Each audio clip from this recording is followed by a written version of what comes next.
They don't know who I really am, Veronica Jones murmured under her breath as the scanner on her elite charter card flashed red. I'm sorry, ma'am. We're at capacity for elite guests, Danvers said without looking up from her tablet. Veronica froze, an unthinkable combination of shock and amusement widening her eyes. The velvet armchairs, marble-topped tables, and softly glowing jazz lights behind her blurred into the background. She held the card a moment longer before slipping it into her unbranded leather tote. A beat of silence. Then Veronica straightened, smoothing the silk scarf at her throat. Flashback 2 hours earlier. Her phone buzzed with a reminder. Contract approval, $200 Jet Elegance charter. She glanced out at Manhattan's skyline from her office window, straightened her charcoal blazer, and decided to test the very lounge her company had bankrolled. Back to present, Danvers tucked a strand of dark hair behind her ear. Mid-30s, precise bun, blazer pressed to perfection, yet her polite shrug said more than words ever could. Veronica stepped forward. Is that so? Veronica's voice was quiet, but every syllable dripped confidence. She swept a hand toward the buffet's empty seats. I'm surprised. I don't see any waiting guests. Danvers's fingers hesitated over the screen. Our seating algorithm only allows so many elite members at once. It recalibrates every 10 minutes. Veronica nodded, soft smile in place. She turned and walked slowly toward a lone leather chair under a golden spotlight. Around her, other patrons nursed cappuccinos and tapped on tablets, none offering to move so much as a magazine. She sat down, placing her tote at her feet.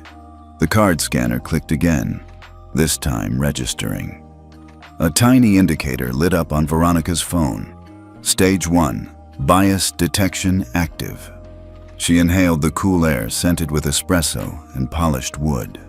Every breath was deliberate. No raised voice, no public confrontation, just observation.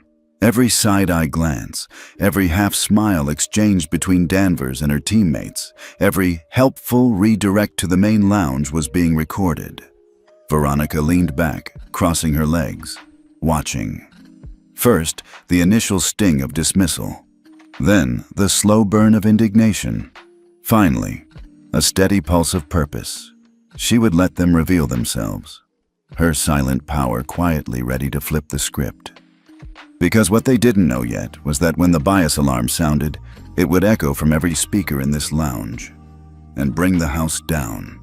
The morning light filtered through floor-to-ceiling windows in Veronica Jones's Manhattan office, painting the polished walnut desk in gold. She sat behind it, reviewing slides one last time. Projections of passenger growth, lounge expansions, revenue forecasts, all tied to a single bold line at the bottom of the spreadsheet. $200 Jet Elegance charter agreement. At 69, she'd weathered boardroom storms and brokered multinational deals, but this one was different. It wasn't just another contract. It was a statement of trust in her vision for luxury travel.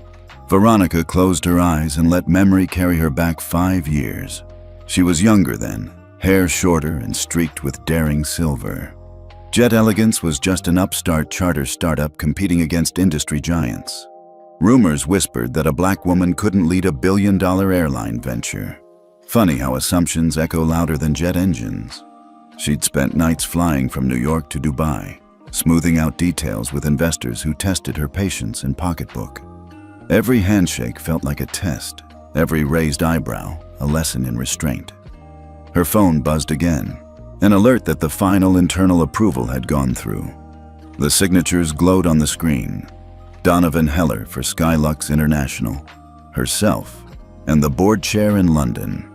The deal would guarantee exclusive charter rights for Jet Elegance on Skylux lounges worldwide. $200 million in guaranteed revenue unlocked new terminals, premium lounges, and bespoke in-flight menus. It was by far her proudest achievement. But Veronica wasn't content to simply collect accolades. She'd seen the commercials showing gleaming lounges and smiling attendants. She knew the press releases touted unmatched service. Yet intelligence reports from partner airports hinted at something ugly simmering beneath the surface. Bias in the staff's smiles, softness in their greetings. She decided that to protect her company's reputation and the dignity of every traveler, she needed to witness the reality firsthand. That afternoon, she slipped into unbranded clothes, gathered only her well-worn leather tote and elite charter card, and headed to Havenport International. She wasn't just a CEO today, she was a normal passenger. And if the fine print said unconditional service, then service was what she was going to demand. As she stepped onto the private shuttle to the airport, a private thought crossed her mind. Sometimes the greatest power is the power to expose the truth, and she was ready to flip every assumption on its head. Veronica settled into the lone leather chair, her posture deliberate and relaxed. She lifted her phone and tapped the tea order icon in the Mirror Audit app, then set it face up on the side table. Moments later, Danvers appeared carrying a porcelain cup. Steam curled from the dark liquid, and the sharp aroma of espresso cut through the lounge's soft jazz haze. "This is your tea, ma'am," Danvers said, placing the cup before Veronica with a precision that bordered on disdain. Her eyes flicked to Veronica's phone, then away, as though curious about the device, but careful not to look too long. Veronica raised an eyebrow. The cup was heavy with bitter black coffee, not the chamomile mint blend she'd selected. She let her hand hover, the Mirror Audit app quietly logging order mismatch, 02:15 p.m. In voice soft enough for only a few feet of space, Veronica asked, "Is this chamomile mint?" Danvers's lips tightened. She tapped a few buttons on her tablet. "Our system shows you ordered coffee. Perhaps you changed your mind." Her tone was polite, almost rehearsed, but the practiced curve of her smile made it clear she knew exactly what she'd done. Veronica inhaled the coffee's rich scent, then leaned forward, planting her elbows on her knees. Her voice was calm, measured. "No, I didn't. But thank you." She placed the cup down without sipping. A younger attendant hovered nearby, arms crossed, listening to their exchange. He muttered under his breath so softly that Veronica had to lean in to catch it. "Maybe she can't read." The words were barely a whisper, but the Mirror Audit's microphone caught every syllable, tagging it as derogatory comment, 02:17 p.m. Veronica felt the familiar sting of indignation but held it firmly in check. She slipped a finger across her phone, sending a quiet notification, Stage 2, unprofessional behavior logged. Then she tapped the screen again, activating a subtle change in the lounge's LED accent lighting, just enough to flicker from warm gold to a steely blue. Danvers frowned and looked away. The younger attendant glanced around, confusion flickering in his eyes. Veronica sat back, folding her hands over her tote. No more polite nods, no more silent acquiescence. She would let them reveal themselves, one small misstep at a time. Behind her, the hum of the lounge continued. Espresso machines, hushed conversations, but everything felt different now. Every glance at Veronica, every clipped apology, every subtle smirk was a data point, a piece of the puzzle. And Veronica knew exactly how the picture would look when she revealed it. Veronica's fingertips hovered over the sleek Mirror Audit interface on her phone. The Skylux Lounge's soft jazz mingled with the gentle hiss of the espresso machine as she tapped Bias Capture on. A subtle ping confirmed activation, but to everyone else, nothing seemed to change. High above the buffet, a digital screen, formerly looping promotional images of smoked salmon and caviar, blinked once, then settled back into its feed. Veronica inhaled, letting the cool, air-conditioned calm settle around her. This was the moment everything shifted from polite fiction to unvarnished truth. She leaned forward in her leather chair and smoothed the silk scarf at her throat. Danvers approached with a precision that spoke of years of practiced routine. "Is there anything else I can get you, ma'am?" she asked, voice as polite as a well-rehearsed greeting. Veronica watched Danvers place a small plate of finger sandwiches on the table, triangles of cucumber, smoked turkey, and egg salad. Perfectly arranged, yet Veronica hadn't ordered them. She kept her expression neutral, flatlining any hint of surprise. In her mind, the Mirror Audit app had already tagged this as unsolicited service, 02:22 p.m. Next, Danvers guided a guest toward the self-serve barista station, an older woman with pearls and a pink cardigan. The attendant's posture relaxed, her smile warmed. Veronica's muscles eased, but her eyes remained sharp. Every body shift, every breath, even the subtlest inflection was being recorded. Behind her phone screen, Veronica scanned the live transcript. Words popped up line by line. "No, that's not on the menu. Perhaps you'd prefer the main lounge. Are you sure you belong here?" Each phrase was time-stamped, indexed, and flagged. Lounge lighting, still glowing amber, would soon flicker to steel blue whenever a bias event occurred, a silent alarm for an audience of one. She closed her eyes for a heartbeat, remembering the hiss of boardroom negotiations and the sting of condescension in men's voices. Now, she was gathering every morsel of evidence, weaving together a tapestry of casual cruelty. Across the room, Danvers exchanged a meaningful glance with a colleague. Veronica's phone buzzed. Stage 1. Complete. Bias, capture, active, read the notification. Veronica OPOP. Veronica opened her eyes, her calm demeanor a mask for the satisfaction swelling inside. She would let them continue, each slip, each passing judgment, until the pattern was undeniable. Then, when the moment was right, the Mirror Lounge would expose them all, and there'd be no place left to hide. Veronica glanced at the pastry case, rows of delicate sweets glinting under soft spotlights. She lifted a finger and called the attendant over. "May I have the dark chocolate soufflé, please?" Her voice was warm, polite, the kind that expected courtesy in return. Danvers hovered without enthusiasm. She tapped her tablet once, brow furrowing. "I'm sorry, ma'am," she said, voice clipped. "We only have savory items at the moment. Mini quiches, smoked salmon tartines. The chocolate soufflé sold out 30 minutes ago." Veronica's surprise was nearly imperceptible. She offered a gentle smile. "Oh, that's too bad. Would you mind checking again? That soufflé is one of the reasons I came in today." Danvers straightened, lips pressed. She spun the tablet around to show a sold-out message. "Our inventory is updated in real time. I can recommend a cheese plate instead." A younger server at the next station leaned in, arms crossed. He murmured just loudly enough for Veronica's phone microphone to catch. "Guess she can't handle the fancy stuff." His tone was mocking, mingled with amusement. Veronica noted the time, 02:30 p.m., and watched the man smirk. She lowered her voice so only Danvers could hear. "Thank you, but I ordered the soufflé." Danvers's eyes flicked from Veronica's face to the empty tray behind her. "That item was only for our elite charter menu," she said, voice softening slightly but still edged with judgment. "Perhaps you'd like to try our signature cheese board instead." Veronica leaned forward, pressing her palms to her knees. The Mirror Audit app had already flagged item denial, 02:31 p.m., and mocking comment, 02:30 p.m. She exhaled gently, steadying herself. There would be no public outburst, no harsh words. That wasn't her style. She let the silence settle. Around them, the lounge buzzed. A pianist's gentle chord drifted in from a hidden corner. The hiss of an espresso machine punctuated hushed conversations, and gleaming trays of hors d'oeuvres tempted other guests.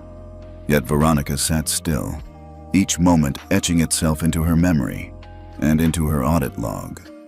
Finally, she nodded. "All right," she said quietly.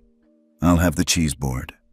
Danvers offered a curt nod and disappeared to prepare it, while the young server tilted his head, watching Veronica with an unreadable expression.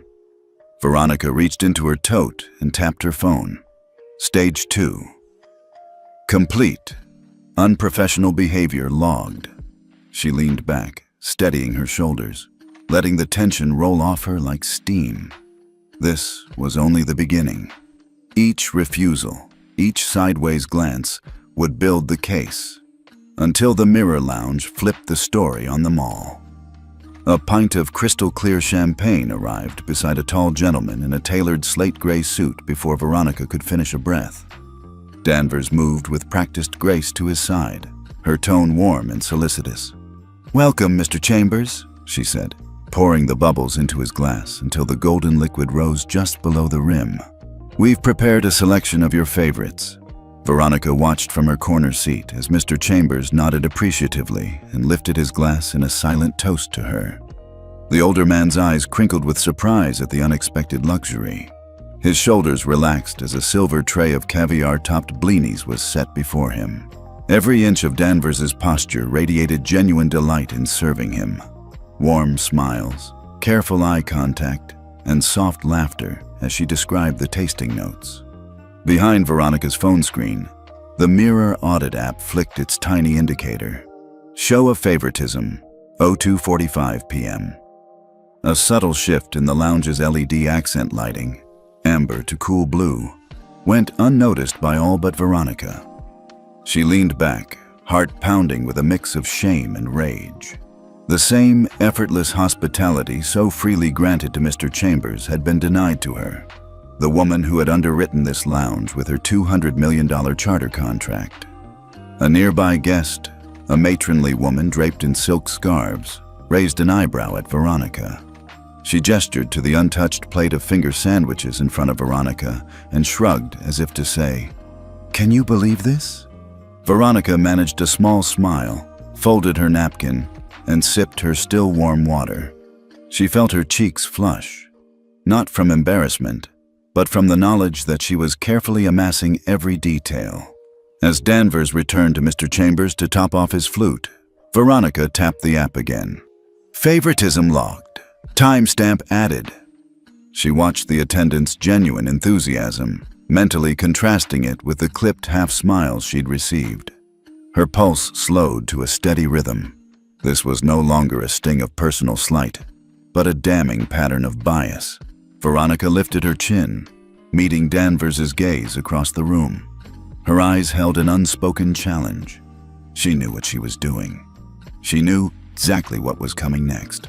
And in that silent exchange, the power dynamic cracked. The lounge's soft jazz continued. The clink of glassware whispered through the air, but to Veronica, every note sounded like an accusation. She was no longer merely a guest. She was the judge, and soon, the jury. And the verdict would come for them all. Veronica watched the live transcript scroll on her phone's screen. "No, that's not on the menu. Perhaps you'd prefer the main lounge. We're at capacity for elite guests." Each line was time-stamped, each bias slip logged. Her thumb hovered over the final button in the Mirror Audit app. Live Reveal. She took a steadying breath and tapped it. A discreet confirmation popped up. Email sent to Donovan Heller. Immediate action required. In that moment, Veronica was no longer a silent observer. She just deployed the first salvo of her real power. Across the lounge, Danvers bent to refill Mr. Chambers' flute, oblivious to the digital shockwave heading her way. A second after Veronica hit send, her phone buzzed. "Freeze charter deal, 200 M USD. The words glowed on the screen, stark against the app's muted design. Veronica's lips curled into a small, almost imperceptible smile. She leaned back and let the ambient jazz and murmur of trolleys carrying canapes fill the silence. In her mind, she replayed the sequence. Bias caught, bias recorded, bias revealed. There was no drama, no raised voice, no confrontation. That was the beauty of it. Corporate protocol would now unfold precisely as she'd engineered. Moments later, a hush rippled through the lounge. Guests glanced at their champagne flutes, then at the display screens. The promotional slides had been replaced by a single announcement in crisp white text on a midnight blue background. Effective immediately, Jet Elegance charter services are suspended pending review of staff conduct. Please enjoy complimentary refreshments while we address this matter." Danvers froze mid-pour, her hand trembling. The older woman in pearls set down her glass, confusion etched on her face. Veronica sat perfectly still, her expression calm but triumphant. She pushed the phone back into her tote and folded her hands in her lap. Inside her chest, satisfaction bloomed, a quiet, potent flame. She'd leveraged her invisible authority to hold them accountable without a public scene. That was impact, swift, silent, irreversible. She could almost hear the boardroom phones ringing upstairs, the CEO being looped in, his curt commands echoing down to this very lounge. Veronica closed her eyes, savoring the gravity of what she'd set in motion. The pattern of bias was now undeniable, and the real reckoning was about to begin.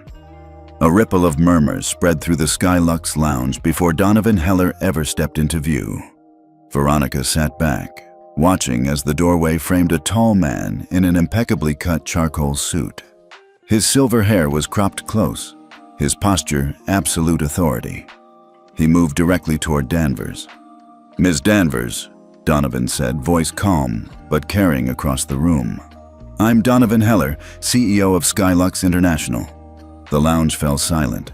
Champagne glasses paused midway to lips. Hushed conversations stopped.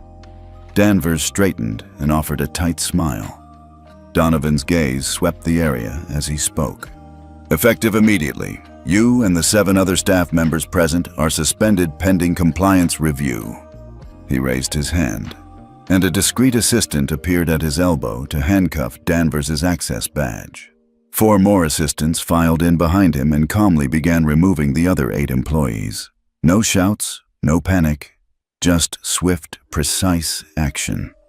Danvers's cheeks went pale. She bit her lip, eyes flicking to Veronica's unbranded tote. Mr. Chambers and the pearl-clad woman stared in stunned silence. A young attendant tried to protest, but Donovan's raised eyebrow froze him mid-sentence. In that moment, every staff member knew this was not a drill. Veronica felt a rush of vindication. The satisfaction wasn't loud. It was deep and steady. She'd seen every step. The programmed bias feed, the live reveal, and now, the real consequence. Donovan approached Veronica, extending a polite nod of acknowledgement. "Ms. Jones," he said, voice lowering enough for only her to hear. "Thank you for bringing this to our attention. We'll have a full report ready by end of day." Veronica inclined her head. No smug words, no public boast. Just the quiet knowledge that justice had been served. As the suspended employees were escorted out, Veronica's heart thumped with a mix of relief and responsibility. The room's amber lighting returned, but it felt different, warmer, more honest. Guests resumed their drinks, but the atmosphere had shifted. Whispers of, "Did you see that?" and "I can't believe it," drifted through the air. Veronica rested her hand on her phone, where the Mirror Audit app gleamed with Stage 3, immediate suspension confirmed. Her pulse steadied. This was the turning point. The moment polite society yields to accountability. And for every passenger who'd ever felt invisible, this was proof that even the silent power of a single card could reshape the narrative. Donovan Heller stepped back, his eyes sweeping across the remaining staff assembled near the buffet. Behind him, the promotional screen now replayed a crisp caption, "Recorded bias incidents," followed by short audio clips of Danvers and her team making dismissive, derogatory remarks. Each snippet was punctuated by its timestamp and the Mirror Audit logo in the corner. A hush fell so deep that Veronica could hear the soft whir of the espresso machine slowing to a stop. The 9 suspended employees had gone, but the other 8, hosts, bartenders, even the pianist, stood rooted to the floor, faces ghostly pale. Their expressions shifted rapidly. Confusion, guilt, outright shame. One of the bartenders, a woman with a carefully coiffed bun, opened her mouth to speak. "Mr. Heller, this has to be a mistake. We were just following protocol." Her voice cracked. and she looked down at her perfectly starched uniform. Donovan raised a hand, gentle yet firm. "Protocols only matter when they're applied equally," he said. "Our system has logged every word, every hesitation. There are no mistakes here." He tapped the screen, and the next clip played. A male server whispering, "She's probably not even a charter member." The room collectively flinched. Veronica sat forward, her heart hammering in her chest, not from triumph, but from empathy. These were people with families, bills to pay, reputations built over years. She closed her eyes for a moment, feeling a twinge of regret. This wasn't about vengeance. It was about accountability. Another host swallowed hard. "I didn't know my comment would be recorded," she whispered. Veronica recognized that voice. It had been right behind her when she ordered the soufflé. The woman's shoulders trembled. Veronica touched her phone lightly. Stage 4, Review and Reflection active. The app logged the room's atmosphere. Shock, remorse, silence. She leaned back, letting the gravity of the moment settle. Donovan cleared his throat. "We will convene compliance tribunals this afternoon," he announced. "By tomorrow, we'll have a path forward. Retraining, reassignments, or terminations as necessary." He met Veronica's gaze and offered a small nod, acknowledgement of her role in uncovering the truth. Silence lingered even after the screen went dark. Guests tentatively resumed their conversations, but the air was thick with unspoken questions. Veronica closed her eyes, exhaling slowly.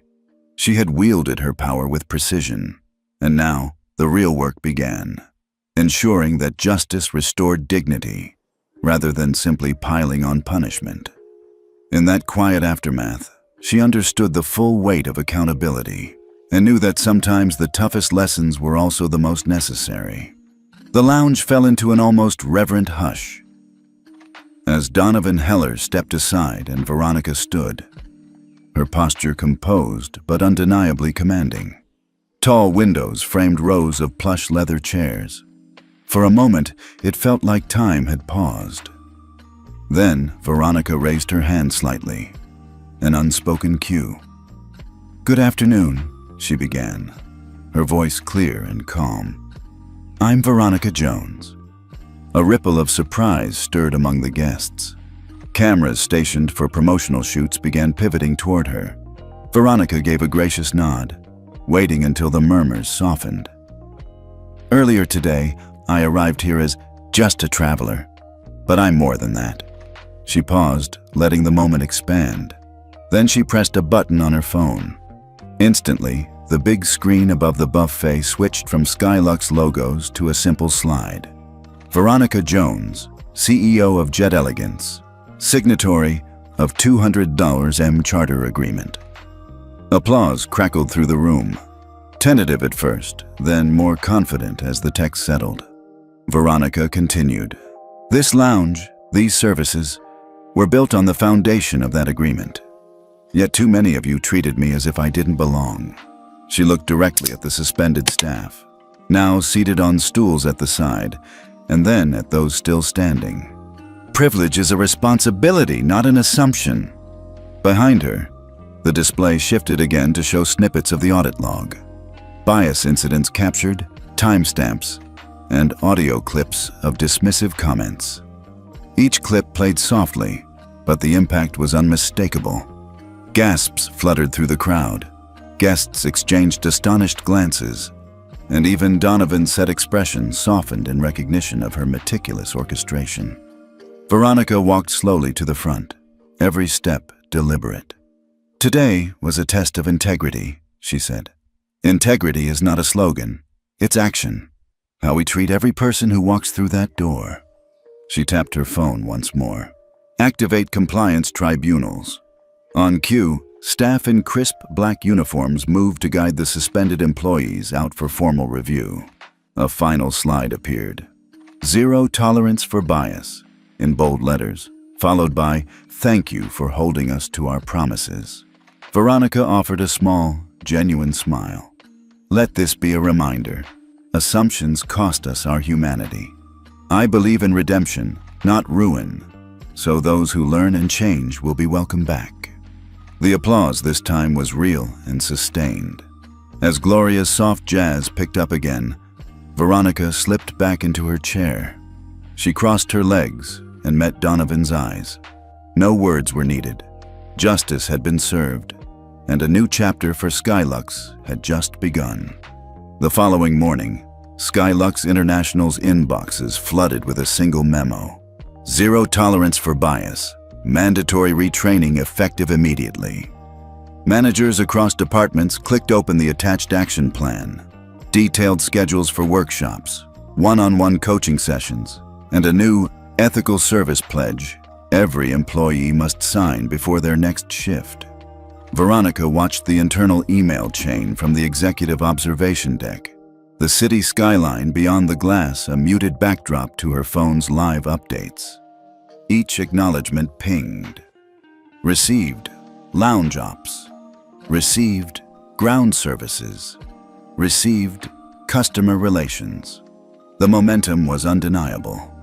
Down in the main terminal, Clara New arrived early to set up the first training seminar in conference room B3. Clara, once a junior attendant, now wore a new name badge, Cultural Integrity Facilitator. She arranged chairs in a semicircle, laid out notepads stamped with Skylux's logo, and tested the presentation slides, scenes of real passenger experiences, clips from the mirror audit, and testimonials from VIP travelers. As the suspended employees, 8 of them, filed in, some with heads bowed, others clutching coffee cups like lifelines, Clara greeted each by name. Her voice was steady, welcoming. Thank you for being here. Today isn't about punishment, it's about restoring trust, both yours and ours. A few skeptical glances flicked her way, but her sincerity held the room's attention. Veronica joined mid-session, slipping in to observe. Clara led a discussion on empathy exercises, role-playing scenarios where staff had to serve unexpected guests, including seniors, families with small children, and travelers with disabilities. When one former bartender fumbled through a warm welcome, Clara gently guided him. Imagine someone's grandmother stepping off a plane. Your kindness shapes their entire journey. During a break, Donovan Heller walked in, pausing at the back. He gave Veronica a brief nod. Approval for the new program. Veronica felt a quiet pride. This wasn't the flash of a public shaming. It was the sustained work of cultural repair, exactly what her audience craved. Justice paired with hope. Later, as Clara wrapped up the session, she invited participants to share reflections. A once stolid hostess teared up, admitting she never thought about how small slights add up. Others nodded, writing in their notepads. Veronica quietly recorded the moment. Stage 5. Retraining initiated. Clara closed with a final thought. Service is more than a smile. It's seeing someone's worth before they ask for it. The room sat in contemplative silence, the gravity of the message sinking in. Veronica stood and applauded, joining the others. In that unified clap, she heard more than acknowledgement. She heard commitment. Skylux's story had shifted from one of hidden bias to one of visible change. And for every viewer who'd ever felt overlooked, this chapter promised that respect could be reclaimed, one lesson at a time. A week later, the Skylux lounge felt different. The amber accent lighting still glowed warmly, but the atmosphere carried a newfound openness.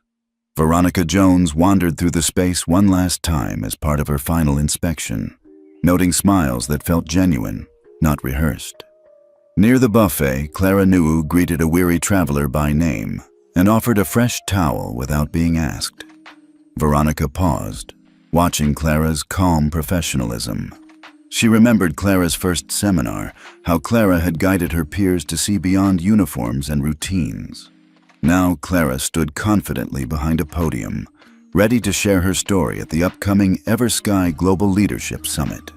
At the far end of the lounge, Veronica spotted Helen Rhodes, the former Skylux manager whose sharp rebuke had sparked so much change. Helen's uniform no longer carried the crisp authority of polished judgment, but bore a simple lanyard labeled Leadership Restoration Track. She stood beside Clara, rehearsing a short speech. Veronica caught Helen's eye, and Helen offered a tentative, grateful smile. Veronica approached, embracing Helen in a light but sincere hug. "Thank you for taking this journey with us," she said softly. Helen's voice trembled with emotion. "I still have work ahead, but I understand now what service truly means." Veronica nodded and turned to Clara. "You're going to be an inspiration today." Clara offered a modest shrug. "I just did what anyone should do," she replied. Veronica smiled. "And that's why you'll reshape our company's future." As Veronica stepped to the center of the lounge, the digital board flickered on. Stay tuned for the Eversky Global Leadership Summit, live stream at 3 p.m. ET.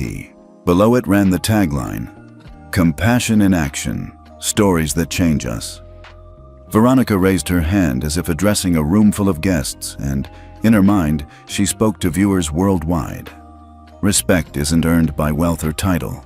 It's a choice we make every time someone walks through that door. She imagined the comments flooding in. "I've seen this happen in airports. Thank you for holding them accountable. Where are you watching from?" The lounge filled with soft applause from staff refining last-minute details. Veronica's heart swelled with quiet pride. This story wasn't just about a CEO testing her own company. It was about every person who'd ever been underestimated.